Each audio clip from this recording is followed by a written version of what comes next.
Hello guys, welcome back to my channel. আমি গ্রামে এসেছি চড়ক পুজো দেখার জন্য। এই যে এখানে চড়ক পুজো হচ্ছে, মানে আমাদের বাবার পুজো হচ্ছে এখানে।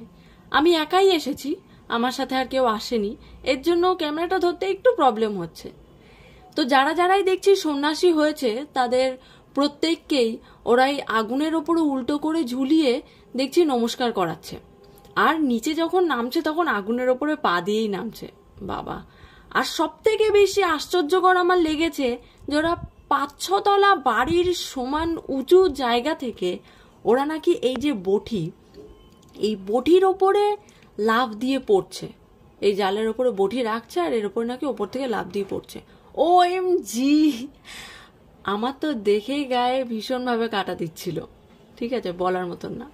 তো দেখছি প্রত্যেক সন্ন্যাসীরাই যখন ওপর থেকে লাফ দিচ্ছে তার আগে ওরা এই যে সন্দেশের যে লুট দিচ্ছে, প্যাকেট প্যাকেট বাতাসার লুট দিচ্ছে ওরা।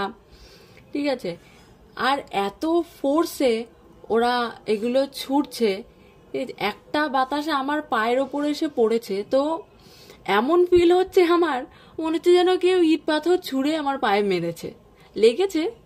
সে যাই হোক, আর যেহেতু ওরা অনেকটা উঁচুর থেকে ছুটছে সেহেতু নিচে মানে রাস্তায় এসে পড়ছে বা মাটিতে এসে পড়ছে, সবাই দেখছে ওখান থেকে তুলে তুলে নিচ্ছে। আমি একটাও ক্যাচ ধরতে পারিনি, না বাতাসা না সন্দেশ। কি আর বলবো আমার মনের কষ্টের কথা। সবাই মিলে এই জাল ধরে টানাটানি করে কার গায়ে কত জোর দেখাতে দেখাতে আমার গায়ের দিকে চলে আসছিল। তো জাল টানাটানি করার পর হঠাৎ করে দেখলাম কয়েকজনের মধ্যে ঝামেলা লেগে গেল।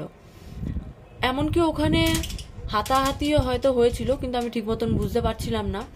কিছুক্ষণ পরে দেখলাম যে ইনি আটকাচ্ছে।